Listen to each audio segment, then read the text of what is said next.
അതല്ല ഇന്ന് പോകുന്ന വഴിക്കേ പക്ഷെ ഒന്നും പറയണ്ട, ഒരു പട്ടി കുറുകെ ചാടിയതാ.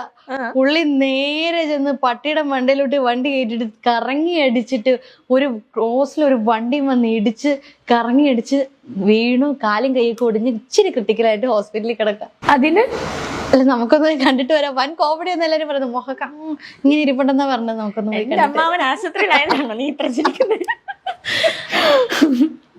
ഓക്കെ, ഇത്തിരി സംഭവം പൊളിഞ്ഞെങ്കിലും അതെ, ഒരുപാട് വലിച്ചു നീട്ടണ്ടല്ലേ? അതെ, അതായിരിക്കും നല്ലത്.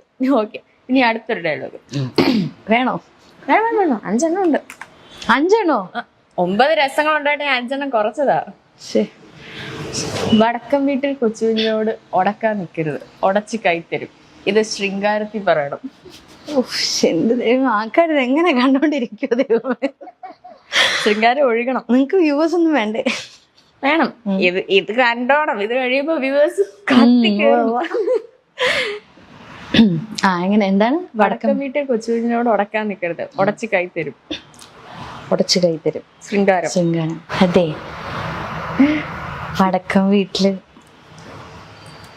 കൊച്ചുകുഞ്ഞിനോടെ, വടക്കം വീട്ടില് കൊച്ചുകുഞ്ഞിനെ അറിയില്ലേ? ഓടുന്നു. പുള്ളിയോട് ഉടക്കാൻ നിക്കണ്ട, നിന്ന ഉടച്ച് കൈത്തരും. ഓടുന്നു. മതിയോ? സന്തോഷായോ? സന്തോഷം. ഞാൻ ഇപ്പഴേ പറഞ്ഞല്ലേ വേണ്ടത്. എനിക്ക് 50 ലക്ഷം രൂപയുടെ ലോട്ടറി അടിച്ചു. എനിക്ക് അത് നിങ്ങളുടെ ഫ്രണ്ടായിട്ടുള്ള എനിക്ക് നിങ്ങൾ ഗിഫ്റ്റ് തരാൻ പോവാ. അത് രൗദ്രത്തിൽ പറയണം. എനിക്ക് 50 ലക്ഷം രൂപയുടെ ലോട്ടറി അടിച്ചിട്ടുണ്ട്. വേണോ? എനിക്ക് 50 ലക്ഷം രൂപയുടെ ലോട്ടറി അടിച്ചിട്ടുണ്ട്. വേണമെങ്കിൽ വന്ന് എടുത്തിട്ട് പോട്ടു. അയ്യോ, അപ്പൊ എനിക്ക് തരാൻ പോവാണോ? വേണേ വന്ന് എടുത്തിട്ട് പോ. ചുമ്മാ എനിക്ക് ദേഷ്യം വന്നിട്ട് ഇരിക്കാട്ടോ. കാര്യം ഞാൻ പറഞ്ഞേക്കാം. വേണേ വന്ന് എടുത്തിട്ട് പോ. ഇനി അടുത്തത് വീരം. വീരം. കാണാൻ വലിയ ലുക്കില്ലെന്നേ ഉള്ളു, ഭയങ്കര ബുദ്ധിയാ. കാര്യം ഞാൻ പറഞ്ഞേക്കാം. കാണാനൊട്ടും ബുദ്ധി അല്ല, അയ്യോ കാണാനൊട്ടും ലുക്കില്ലെന്നേ ഉള്ളു. ഒടുക്കത്തെ ബുദ്ധിയാ. കാണാൻ ഒടുക്കത്തിൽ കാണാൻ വലിയ ലുക്കില്ലെന്നേ ഉള്ളു. ഓഡീഷന് വല്ല പോയിട്ടില്ല? ഇല്ല, ഞാൻ ഇതുവരെ പോയിട്ടില്ല. കാണാൻ വലിയ ലുക്കില്ലെന്നേ ഉള്ളു, ഒടുക്കത്തെ ബുദ്ധിയാ. കാണാൻ വലിയ ലുക്കില്ലെന്നേ ഉള്ളൂ, ഒടുക്കത്തെ ബുദ്ധിയാ. കേട്ടോ? എന്നാര് പറഞ്ഞു? ഓരോരുത്തരും പറയുന്നു, നമ്മളതൊക്കെ അങ്ങ് വിശ്വസിക്കല്ല. ഇപ്പൊ എന്താ ചെയ്യുന്നു? നീ അടുത്തത് കരുണം. ചിരിച്ച് ഞാൻ ചാവും. എക്സ്ക്യൂസ് മീ, കാക്ക തൂറിന്നാ തോന്നണേ.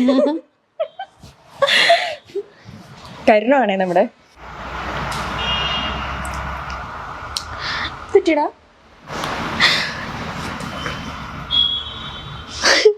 എന്താടാ നീ പറക്കണോ? ഞാൻ മോനെ കാര്യം പറ. എന്ത് പറ്റി? കാക്ക ചത്തുപോയോ? കാക്ക തൂറിന്നാ തോന്നുന്നു. അയ്യോ എന്റെ മോനെ, നിനക്ക് ഇങ്ങനെ വന്നല്ലോ. എനിക്കറിയണ്ട. എന്നോട് എല്ലാരും ക്ഷമിക്കണം, ഞാൻ വിനീതമായിട്ട് അഭ്യർത്ഥിക്കുന്നു. എങ്ങനെ ഉണ്ടായിരുന്നു ഗെയിം? ഇഷ്ടപ്പെട്ടോ? നന്നായിരുന്നു. നല്ലായിരുന്നോ? അടിപൊളിയായിരുന്നു. ഓക്കെ, അപ്പൊ നമ്മളിപ്പോ ഒരു അടിപൊളി ഗെയിം ഒക്കെ കളിച്ചിട്ടിരിക്കുകയാണ്. സന്തോഷായോ? സന്തോഷായി. ഞാൻ അത് ചോദിക്കേണ്ടത് സന്തോഷായോ? എനിക്ക് സന്തോഷായി. ഇഷ്ടായോ? അവർക്ക് എന്തായി കാണും എന്തോ. ഇത് റിലീസ് ചെയ്യുമ്പോഴായിരിക്കും. അതെ അതെ അതെ, ഇഷ്ടംപോലെ കമന്റ്സ് കിട്ടും. പോരട്ടെ. അപ്പം ഇപ്പം ഡാൻസർ ആണല്ലോ. ഒരു ഡാൻസർ ആയിട്ടാണോ അതോ ഒരു ആക്ട്രസ് ആയിട്ട് ആണോ അറിയപ്പെടാൻ ഏറ്റവും ആഗ്രഹിക്കുന്നത്? അത് അങ്ങനെ ചോദിച്ചാൽ വലിയ പ്രശ്നമാണ്. രണ്ടും ഇഷ്ടമാണ്. രണ്ടും ഇഷ്ടമാണ്. അപ്പൊ നമ്മുടെ ശോഭന ചേച്ചിയൊക്കെ പോലെ ആക്ട്രസ് കം ഡാൻസർ അങ്ങനെ? ഇഷ്ടപ്പെട്ടു കേട്ടോ. അത് ഭയങ്കര ഇഷ്ടമാണ്. പിന്നെ എല്ലാം ദൈവത്തിന്റെ അനുഗ്രഹം പോലെ. ഇപ്പം ഡാൻസ് തന്നെയായാലും കുഴപ്പമില്ല, നമുക്കൊന്നും പറയാൻ പറ്റത്തില്ല. നമുക്ക് ഈ ഫീൽഡിൽ നമുക്ക് എത്ര നാൾ നിൽക്കാൻ പറ്റുമെന്നോ അല്ലെങ്കിൽ നമുക്ക് എത്ര നല്ല ക്യാരക്ടേഴ്സ് ചെയ്യാൻ പറ്റും എന്നൊന്നും അറിയാൻ പറ്റില്ല. പിന്നെ ഡാൻസ് ആകുമ്പം അത് നമ്മളാണല്ലോ തീരുമാനിക്കുക ഇപ്പം എത്ര നാൾ വേണം എങ്ങനെയാണെന്നൊക്കെ. ദൈവം സഹായിച്ച ഒരു കുഴപ്പമില്ലാതിരിക്കുകയാണെങ്കിൽ ഡാൻസ് മാത്രമായാലും കുഴപ്പമില്ല. നല്ല വർക്ക് കിട്ടിയാലും കുഴപ്പമില്ല. ഞാൻ എല്ലാത്തിലും ഹാപ്പിയാണ്. അങ്ങനെ ഇന്ന ഒരു നിശ്ചിതമായിട്ടൊരു എയിം അങ്ങനെയൊന്നുമില്ല. ലക്ഷ്യമില്ലെന്ന് ഓ അപ്പൊ ഞാനൊരു ലക്ഷ്യമില്ലാത്തവളായിരുന്നല്ലേ. അതിപ്പോ മനസ്സിലായല്ലോ. മറ്റേ ഇന്ന് തന്നെ ഒരു ഭിത്തിയിൽ ഇങ്ങനെ എഴുതി വെക്കണേ എന്ന് പറഞ്ഞിട്ട്. ഞാൻ എനിക്ക് കിട്ടിയതൊന്നും അങ്ങനെ കിട്ടിയിട്ടുള്ള കാര്യങ്ങളല്ല. ഞാൻ ഇങ്ങനെ എയിം ചെയ്ത് അങ്ങനെ എടുത്തിട്ടുള്ള കാര്യങ്ങളൊന്നും അല്ല. അതൊക്കെ എങ്ങനെയൊക്കെയോ സംഭവിച്ചു പോയി. ഓക്കെ. ഈ ഫീൽഡിൽ ഏതെങ്കിലും ഒരു ഗോഡ് ഫാദർ ഉണ്ടോ ശരിക്കും? ലൈക്ക് എന്ത് കാര്യത്തിനും ഉപദേശം തരുന്ന, ഓടിച്ചെല്ലാൻ പറ്റുന്ന, ഹെൽപ്പ് വഹിക്കാൻ പറ്റുന്ന, റെക്കമെൻഡേഷൻസ് ചെയ്യുന്ന അങ്ങനെ ആരെങ്കിലും?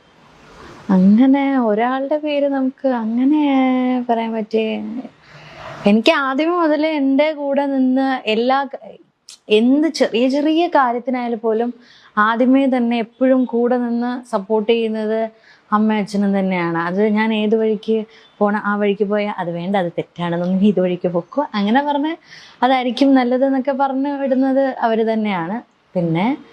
പിന്നെ നമ്മുടെ കൂടെ വർക്ക് ചെയ്യുന്നവരൊക്കെ ഇപ്പൊ എന്തെങ്കിലും ഒരു ഇങ്ങനെ ഒരു ക്യാരക്ടർ വന്നിട്ടാണോ ചെയ്യണോ ഒക്കെ ആണോ എന്നൊക്കെ ആരോടെങ്കിലും ചോദിച്ചാൽ അങ്ങനെ പറഞ്ഞു തരുന്ന ഒരുപാട് ഫ്രണ്ട്സ് ഒക്കെ ഉണ്ട്. ഓക്കെ. ഇപ്പൊ അച്ഛൻ ആർട്ടിസ്റ്റ് ആണെന്ന് പറഞ്ഞു. ഈ അമ്മയ്ക്കും അനിയനും ഒക്കെയുള്ള ടാലൻസ് എന്തൊക്കെയാ? അമ്മയ്ക്ക് എൻ്റെ പുറകെ ഇങ്ങനെ നടന്ന്